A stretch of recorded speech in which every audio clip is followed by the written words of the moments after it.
how to fix Discord stopping starting. So in order to fix this issue, the first thing that we need to do is to shut down the Discord app completely. In order to shut down, go to your taskbar and click on this show hidden items.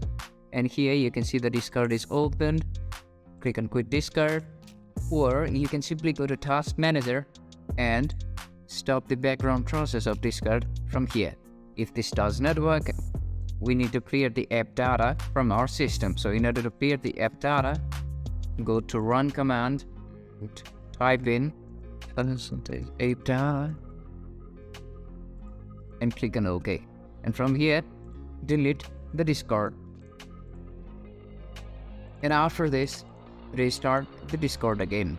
And if this still does not help, the next thing that I can suggest you is to uninstall and reinstall the Discord app again. So let's go to the control panel and click on uninstall, and from here click on uninstall.